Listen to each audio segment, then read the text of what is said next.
Hello guys and welcome to the channel, it's the Eradicator, and in this video we will be talking about the upcoming Star Citizen of 3.17. We are now at the very end of February, meaning, well, it's gonna be the beginning of March, the last month of the first quarter of 2022. Hey, yeah, time flies, right? And so that means that we are getting ever closer to the release of Star Citizen of 3.17. Which means that usually around that time we have, well, the first patches, which are at first the Evo Caddies and then the PTU. And so in this video, I will talk about what I believe will be tested by the Evo Caddies and then in the PTU, as well as potential surprises and unfortunately maybe some features which will make it into a 3.17.1 patch, because it's something that we've been seeing for many patches.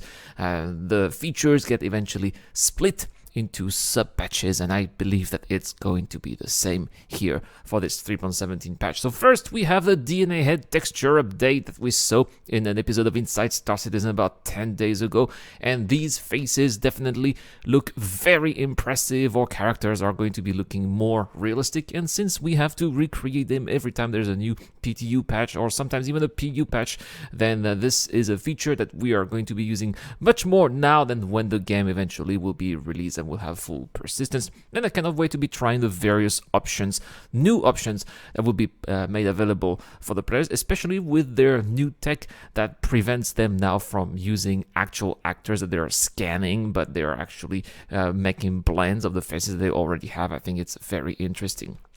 I also believe that the Lawville Hospital is finally going to arrive, which is going to be the last addition for the lineup of hospitals in the Stanton system. And it's funny because it's actually the first hospital that we've actually get to seen in the PU, because Lawville was the first landing zone that we had in the PU. I'm not counting Levski, but the first proper landing zone. And so finally the cycle is complete and it will be made available, and players who have Lawville as their home base will have to respawn there instead of backspacing and respawning at the station. I know that a lot of people are a little bit annoyed because they were doing that. I was doing that too, but hey, you know, it is what it is.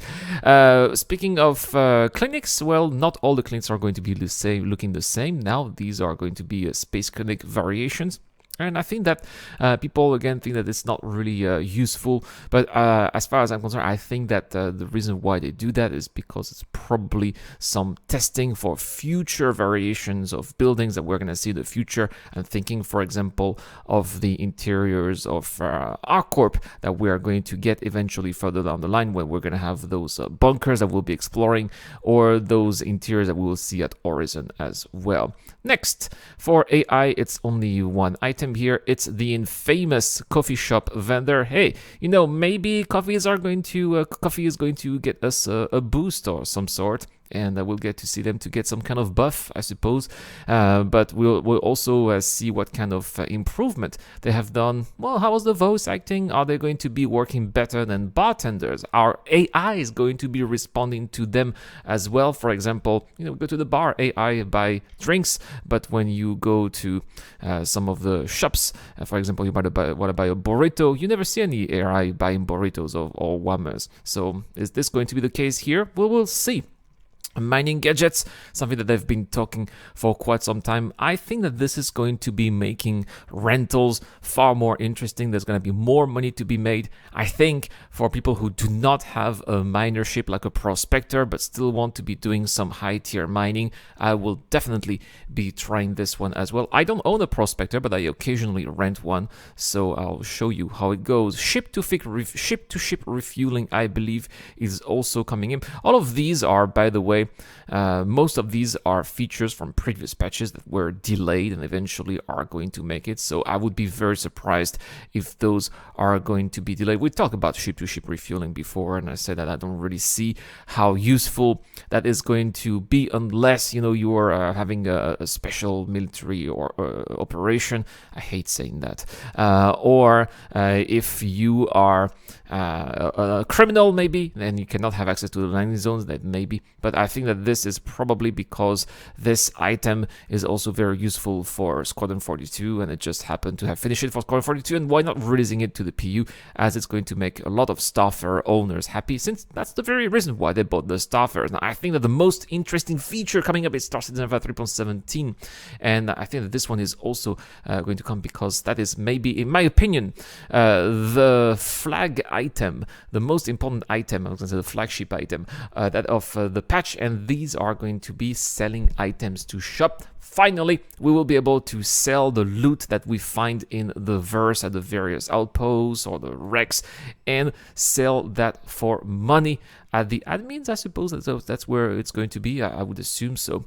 And it's going to be making those exploration missions, or just missions on the ground or anywhere we can explore, far more profitable. And trading as well. You know, sometimes we're just trading for not a lot of money, a few thousand FIUECs, but you know, there are also lots of lootables at the outpost. So if we can take a few of those and sell them back at the admin, then that's also going to make an extra buck. I'm also thinking of people who have a lower tier ship, who are doing trading like Cutlass or Titan. It's really going to be a huge plus for them. I also believe that people who rent ship like the ones that I mentioned are also going to be making quite a much better return on investment of those rentals. Next, speaking of ships, this is where I believe that we are going to have some delays. Not for the Hull A. The Hull A seems to be advancing pretty well, and I do believe it will be released with 3.17 in its release date, the small entry-level cargo ship that we've seen a lot in Inside Star Citizen, but we haven't seen that much of the final art of the Scorpius, and this is where I believe that the Scorpius is going to come out in a 3.17.1 with extra polishing and extra bug fixes. And mark my words, guys, something that I've said on this channel for some time now, I really think that this one is going to come out for the sale of the Invictus Fleet Week launch event, which happens traditionally in May. They are going to be keeping this one hot and fresh for the month of May for that particular event, and it's going to be boosting sales. It's going to be a great marketing event that's going to make them even more money. We've seen that before. I would not be surprised if this happened again.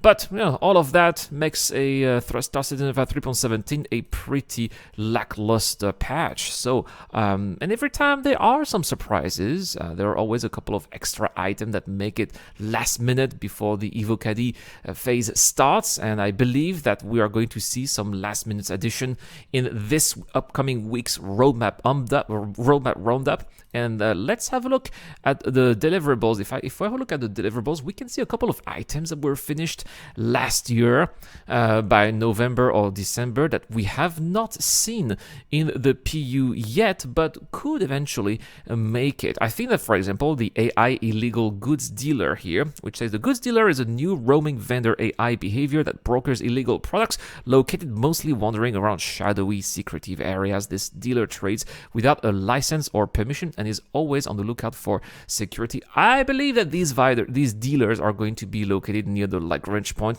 We have a couple of Lagrange points that are actually empty with no stations there. I think that these areas would be perfect for these good dealers, and that maybe we'll be able to buy some rare items there or sell some rare items at maybe a premium, but that nobody else will be buying, or stolen items perhaps. That will also be very interesting for pirates or criminals. And since these areas don't have any comm arrays, no security at those Lagrange points that have absolutely nothing there, just rocks, I think that it's going to be to make gameplay there very interesting. And I hope that this is coming in 3.17, since work was done here by the middle of the month of December last year.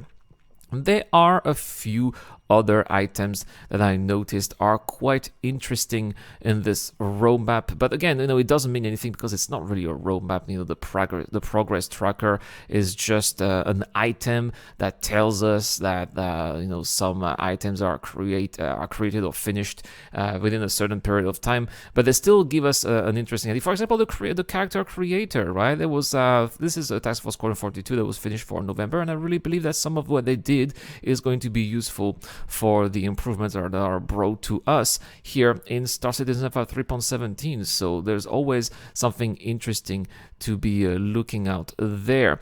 Next, I think that for Star Citizen Alpha 3.17, we are going to see perhaps there is a chance to see some extra, that would be pure speculation, but I would love to see some extra harvestables or minables. Something that we have seen in the roadmap that they say that this is going to be for looting. I would love to see extra looting as well because it's been a little bit lackluster. I would like to see more exclusive items, more items that can be bought in the verse into those boxes. They are making efforts. For example, the other day I was able to find an executive helmet that you could only have. That's like those gold helmets that you can't buy, right? I was very surprised to see that in the loot box at Jumptown, and I hope that we're gonna see more of these in 3.17, especially since they say that they want to be improving the experience when you're doing, for example, those exploration missions in the Rex. That would be absolutely fantastic. I also think, guys, that in Star Citizen Alpha 3.17 we are going to see, and it's not the physics and rope simulation. The rope, I think, is going to be for Squadron 42, but here the rope said that it was finished in December. It was a new item added recently. We could see those ropes and the players interacting with those ropes at some of the wrecks as well. That's also a possibility, but again, I'm not really excited about this. However, what I'm excited about are reputation gates for missions here. They said that they are doing more in-depth paths for getting access to mission based off players' reputation with corporations and mission givers.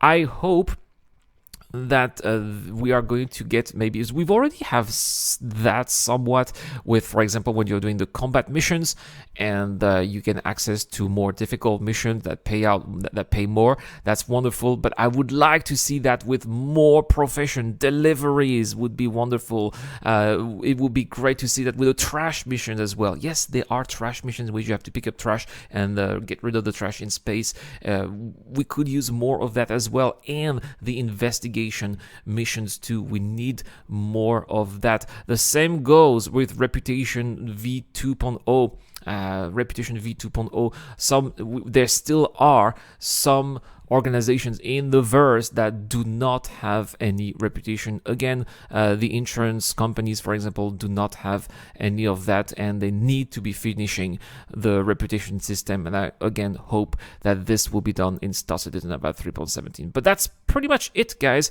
for what I think Star Citizen Alpha 3.17 will bring, why there's going to be a 17.1 patch, and maybe some secret items that we could hope to see in a future roadmap update. That we always have some of these hidden features that just pop up, and some of the items that I just mentioned could be added eventually. But let me know in the comment section down below, guys. Are you excited for Star Citizen Alpha 3.17, or maybe you couldn't care less because of the situation around the world right now, or perhaps because of the lackluster content that is being brought for this patch, just like 3.16, for example? Let me know in the comment section down below. This month we have a giveaway. It's the last chance to win, thanks to Triple, those Predator mounts that you can climb on pretty much any type of surfaces or any types of desktop. You're going to put your joysticks on those and play Star Citizen with the best conditions possible. The set is a set of 2 of these mounts worth up to $180. They can be yours if you subscribe to the channel and answer the question I just asked. We are going to ship worldwide. Also,